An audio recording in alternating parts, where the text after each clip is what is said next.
미국이랑 유럽에서 뭐 영어로는 IRA랑 뭐 CRMA인가 이 법안 뭐 인플레 법안이죠. 그러니까 쉽게 말해서 중국을 견제한다는 얘긴데 그거에 따라서 이제 중국 배터리 업체들이 타격을 입을 거라고 이렇게 예상하시는 분들도 많고 그래서 이거에 대해서 어떻게 생각하시고 또 질문할 게 있는데 뭐 CATL이랑 또 거기에서 이제 슈리님께서도 말씀해 주신 대로 이렇게 편법이나 아니면 다른 걸로 피해 갈 것이다 이렇게 얘기를 하면서 그 후에 바로 나온 기사가 포드랑 또 계약을 했다고 기사가 나왔었잖아요. 그거에 대해서 어떻게 보시는지 앞으로 중국 기업들이 이런 뭐 지금 중국 배제 법안 이런 거에 대해서 어떻게 대처를 하고 어떻게 나아갈 것인지 혹시 슈리님이 예상하시는 그런 시나리오가 있나요? 일단은 이제 리튬을 중국에서는 별로 안 나요. 근데 리튬 정제 시설은 대부분 중국에 있습니다, 현재. 음, 그리고 두 번째로는 중국을 제외한 업체들이 리튬을 발굴하기 시작한 게 코로나 직후인 20년도 하반기부터입니다. 그래서 발견된 게 21년도부터 발견됐어요. 그렇기 때문에 리튬 광산을 하나 개발하는데 평균 5년 정도 걸린다고 보시면 됩니다. 개발해가지고 유의미하게 이제 채굴량이 나오는 게. 그럼 21년도에 이제 개발을 시작한 애들은 빨라 26년에나 리튬이 나오는 겁니다. 음, 그러니까 지금 뭐 미국이고 유럽이고 전기차는 무조건 바꿔야 되고요. 지금 환경 문제 때문에. 근데 그 수요를 감당을 할 수가 없어요, 지금. 25년도 안 돼요. 26년이나 27년이나 돼야 된다고 보고 있고요, 저는. 중국의 이런 부분들을 대체하려면은. 네, 그렇기 때문에, 그리고, 27년까지는 미국도 어쩔 수 없이 유예를 하지 않을까라는 게 제 생각이고, 현재 25년으로 돼 있는데, 유럽 같은 경우에도요, 제가 뭐 다 찾아본 건 아닌데, 하나 찾아본 게, 원산지에 대해서 명확하게 규명을 해야 되는 거 2027년 1월 1일부터 12개월 이내에 원산지가 유럽 네임을 증명해야 된다라고 되는 구조를 봤습니다. 음, IRA는 아직 확정이 안 났는데 거기도 역시 유럽 쪽도 이제 초안인데 그렇기 때문에 말로는 다들 우린 중국을 배제할 거야 하는데 현실은 27년이나 돼야지나 사실 가능한 부분이다라는 걸 다들 이제 알고는 있는 거예요.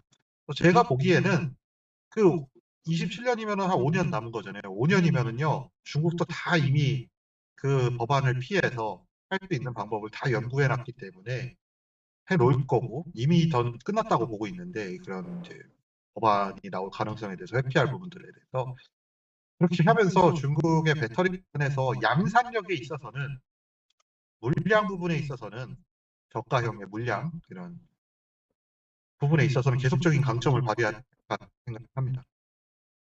그 제가 봤을 때 다른 뭐 기사나 다른 뭐 소개해 주신 분들 유튜버들 보니까 포드랑 CATL이 계약을 하는 게 미국 기업 입장에서는 물론 뭐 바이든 정부에서 그걸 규제를 하지만 하지 말라고 겉으로는 이렇게 하지만 그 포드나 GM이나 이런 데 생각이 있을 거 아니에요.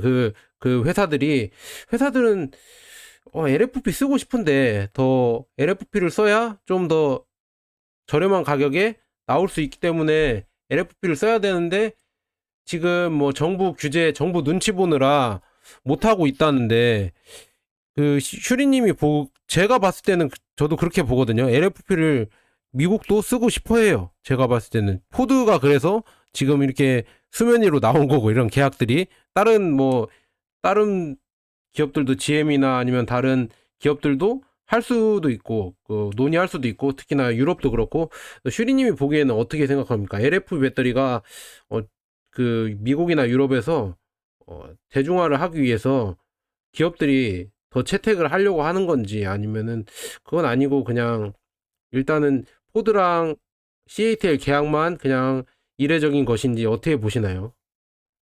저는 LFP 배터리를 아마 더 계약을 할 것 같고요.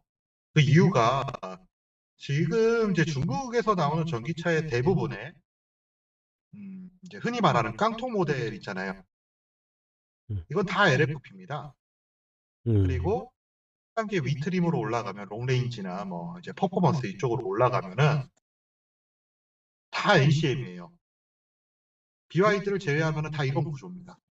포드도 이거 따라가는 거로 저는 보고 있고요. 그렇기 때문에 깡통 모델은 원래 돈이 안 벌리는 그런 깡통 트림은 돈이 안 남습니다. 기업 입장에서는. 네. 그렇기 때문에 이제 최대한 단가가 저렴 LFP를 써서 조금이라도 수익을 내거나 아니면은 전기차 보급을 위해서 이제 뭐 국가에서 야 본전치기로 해서 팔어 했으면 조금이라도 남겨야 되기 때문에 그렇게 LFP는 깡통 트림에 적용이 될 것으로 보이고요. 그렇기 때문에 LFP가 제가 27년도까지는 강세일 것이고 27년부터 이제 점점 줄어들 것이다. 대체적으로 이런 의미에서 말씀드린 겁니다. 그 후에는 그 NCM으로 거의 간다는 얘기네요. 그리고 뭐 반고체, 전고체도 나오겠지만, 그리고 나트륨 이온. 근데 한국 쪽에서는 나트륨 이온 배터리를 개발한다는 소식을 많이 못 들었거든요. 근데 아, 이게 리튬 중국에 황이에요. 리튬 황을 연구하고 있습니다. 아, 그러니까 나트륨 배터리도 코발트하고 망간 이런 걸 빼고 나트륨 리튬이거든요. 리튬은 계속 쓸 겁니다. 네네. 그래서 나트륨으로 이제 나머지를 대체한다 이런 거고 한국은 지금 개발하고 있는 게 특히 LG에서 개발하고 있는 게 리튬 황이고요. 그래서 이 리튬 황이 아마 저가형에 쓰이는 쪽으로 가지 않을까 한국에서는 저가형 쪽으로. 음, 뭐 SDI 쪽은 SDI 쪽은 이제 반고체, 중고체 쪽으로 좀 강점이 있고 SK는 제가 끈이 없어갖고 잘 모르겠습니다. 아직 그렇게 찾아본 것도 없고 중국 주찾는 데도 힘들어서 일단 제가 들은 바로는 이런 쪽으로 개발을 하고 있기 때문에 뭐 한국 쪽은 이제 중저가 이상, 중가 이상이라고 봐야 되죠. NCF가 반고체, 전고체 이쪽으로 갈 것 같고 중국은 솔직히 뭐 전고체를 만들고는 있는데 가능성에 대해서는 저 그렇게 높게 보고 있지는 않습니다.